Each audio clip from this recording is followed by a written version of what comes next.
Adventures in Babysitting. Well, just like the title suggests, there is babysitting and plenty of adventures, or rather, misadventures. Released in 1987, Elizabeth Shue plays teenager Chris Parker, who after getting stood up by her boyfriend ends up babysitting the Anderson kids, Sarah and Brad's best friend Daryl, where Chris gets a frantic call from her best friend Brenda, who has run away from home and stuck at a station.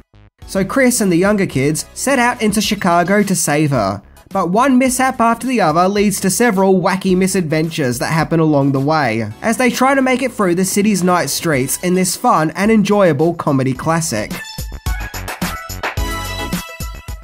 So today we are going to look into 10 things that you didn't know about Adventures in Babysitting, a movie that might actually be the best Thor movie ever made. So, let's check it out. Come on, roll the credits, let's check it out.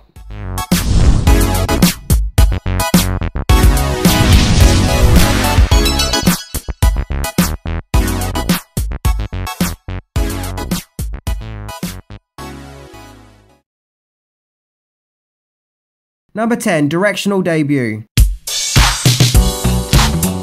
Adventures in Babysitting was the very first movie to be directed by movie-making icon Chris Columbus. Now, although Adventures in Babysitting was his first job as a director, he was no stranger to the industry, as he previously wrote the screenplays for Gremlins and The Goonies, two Spielberg-produced movies that would become smash hits. He also wrote the screenplay for a romantic drama called Reckless and another not as well-known Spielberg-produced movie, Young Sherlock Holmes. After writing, Columbus wanted to extend his talents as a movie director, where he went through hundreds of scripts to choose for his first directional feature. And well, as evidence suggests, the script that struck a chord with him the most was the teen comedy adventure caper that is Adventures in Babysitting. And as we all know, after Adventures in Babysitting, he would go on to direct many memorable classics, like Home Alone 1 and 2, Mrs. Doubtfire, the first two Harry Potter movies, and Rent, among others. Number 9, a huge Brat Pack star was intended to play the lead. When it came to the movie's main lead, Chris Parker, the unlucky babysitter who gets stood up by her boyfriend and then goes on a wild adventure around the city of Chicago to rescue her runaway friend, supposedly hundreds of actresses were tested for the part, including One Day at a Time actress, Valerie Bertinelli. However, although Adventures in Babysitting was a Disney production, originally the movie was pitched to Paramount Pictures, who insisted Molly Ringwald be cast as Chris Parker. Ringwald was a huge star in the 80s thanks to starring in several John Hughes movies. However, the movie went to Disney and it was Elizabeth Shue who was cast in the role. Shue had previously played Allie in The Karate Kid, and after Adventures in Babysitting would go on to play Jennifer Parker in the Back to the Future sequels. I always felt that Adventures in Babysitting feels like the best John Hughes movie that John Hughes never made. Because, is it just me or does it look and feel like a John Hughes movie? I mean, after all, it's set in Chicago and has his style of humour. And had Ringwald starred in the role, then that just would have cemented its John Hughes feel. Number 8, other casting talents. Anthony Rapp played Brad's mischievous best friend Daryl, the character who comes along for a ride. Rapp is probably more recognisable now for his role in Star Trek Discovery, but I'll always remember Rapp for his performance as the snivelling character Jacob in Road Trip. Rapp always stands out to me in Adventures in Babysitting whenever I watch it, as he has great comedic timing, and apparently while making Adventures in Babysitting he was worried that he would be typecast as a jerk. And yeah, he would actually go on to play quite a few jerks. Keith Coogan played the awkward Brad Anderson. Several years later he starred in the teen action movie Toy Soldiers, along with Don't Tell Mum the Babysitter's Dead. Penelope Ann Miller plays Chris's nervous best friend Brenda. Miller would go on to star as the kindergarten teacher Arnold Schwarzenegger falls in love with in Kindergarten Cop. Bradley Whitford played Chris's douchebag boyfriend Mike. Whitford would go on to play the conniving Eric in the Adam Sandler comedy Billy Madison, and more recently appeared in Cabin in the Woods. Vincent D'Onofrio had a cameo as a character who may or may not be Thor. That year, D'Onofrio also starred in Stanley Kubrick's war drama Full Metal Jacket as Pyle. Going off topic here, but for the character Pyle, he had to put on a heap of weight, and several years ago I read an interview with D'Onofrio, where he said something along the lines of when he turned up on the set for Full Metal Jacket, he looked buff and like he could have kicked all the other actors' asses, where he was then told to put more weight on. So I wonder if he turned up to the set of Full Metal Jacket looking how he did in Adventures in Babysitting. Speaking of Thor, Maria Bruton played Sarah, the little girl who was obsessed with the Marvel character Thor, and even wears a Thor helmet. Yeah, remember when the character had a helmet? Now there's less helmet and more, Chris Hemsworth.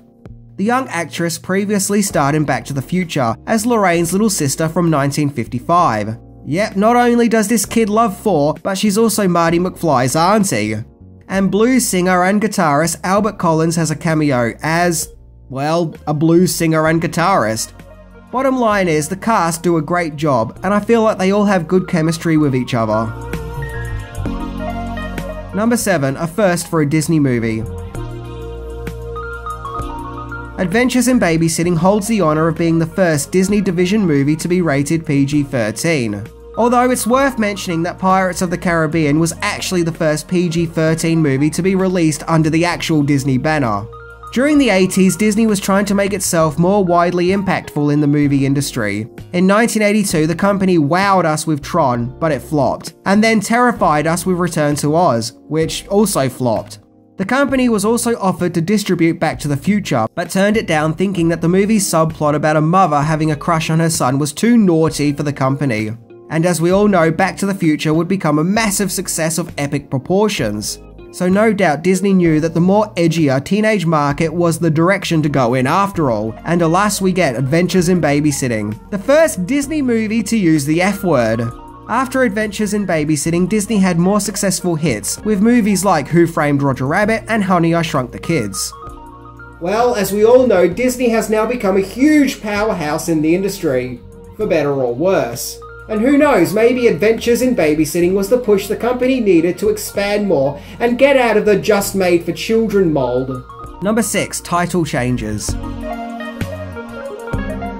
It's not uncommon for a movie title to be changed when being sold off to other parts of the world, especially due to language differences and words having different meanings in other countries. However, for its UK release, Adventures in Babysitting had its title changed to A Night on the Town.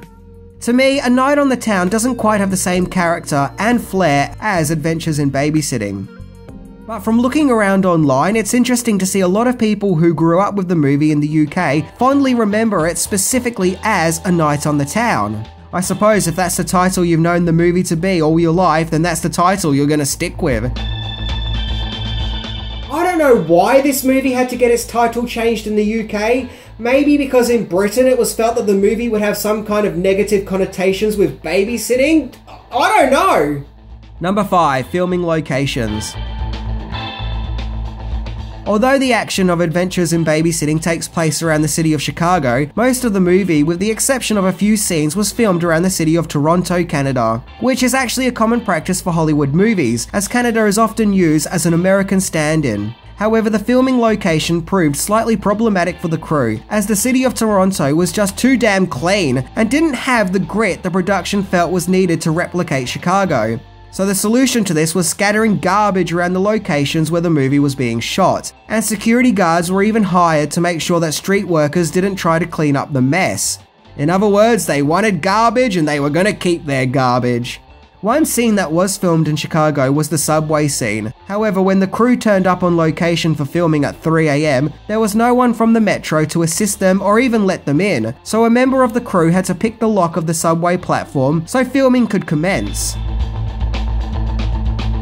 It just goes to show how filmmaking in the 80s was hardcore and badass, where movie productions had to go above and beyond to get the job done, even if it means breaking and entering and scattering rubbish all over the place.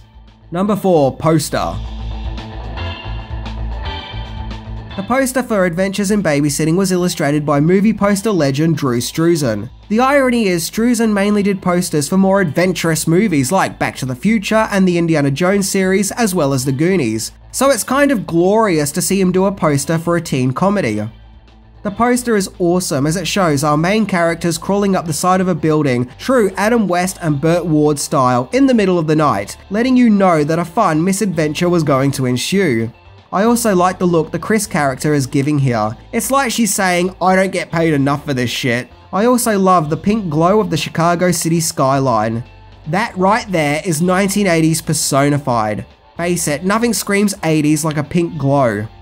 Curiously, going back to the UK release, on the poster the Sarah character has been replaced with the Dan character, who was the eventual love interest to Chris. Why was this change made? Who knows, but yeah, it's pretty random. This Japanese poster is really weird, as not only has the building changed to a glass one which seems to be on a lean, but some menacing villain with a hook hand is looming over our main heroes in the sky. Now yes, there is a guy with a hook hand in The Adventures of Babysitting, but I don't think it was this guy, and honestly it makes the movie look more like Terminator, giving it more sinister tones. I mean, look at it, this guy looks like he's out to do damage on these kids. Number 3, Adventures in Babysitting was going to feature a different child fandom. As mentioned, the character Thor plays a big part in The Adventures of Babysitting, as he is the hero of the Sarah character. However, the Sarah character was originally a fanatic of He-Man and the Masters of the Universe instead, which makes sense as during the 80s He-Man was huge thanks to the very popular animated series and toy line. However, Chris Columbus changed the character's obsession from the power of Grayskull to Thor instead, on the grounds that Columbus was a fan of Marvel Comics and felt that Thor would be more interesting. It's actually probably just as well that Adventures in Babysitting didn't go with He-Man, as that very year The Adventures of Babysitting came out, 1987, the Masters of the Universe movie also came out and was a massive flop, and thus there was a drastic decrease in toy sales. It's a bold move to go with Thor, as although the character is well known now, back in 1987, unless you were a comic book enthusiast, you probably didn't know who he was. Which is especially brave choosing him over He-Man. Although, I've got to say that Adventures in Babysitting was actually my introduction to Thor, so I'm glad they went with that character. Number 2, Remake. An unsold TV pilot for Adventures in Babysitting was produced in 1989 for CBS, but it wasn't picked up to become a series, leaving it as its own weird reality, like as if it's Adventures in Babysitting of some kind of weird pocket dimension. As I mentioned when talking about the Revenge of the Nerds TV pilot, the characters are recast with different actors, which was always distracting, as it's not quite the characters we grew to love in the movie. Then in 2011 there was a planned remake which supposedly was to star Miley Cyrus, although she denied the claim, and the project was eventually scrapped. However, in 2016 a remake was actually made for the Disney Channel.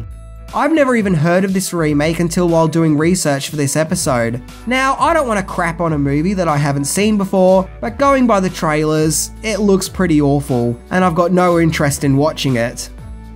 Now, maybe I'm just being grumpy old man Minty, who can't let go of the original and accept that this is a modern movie made for modern kids now. But the reviews that I've read don't really have nice things to say about it either. Number 1, an adventure that took off.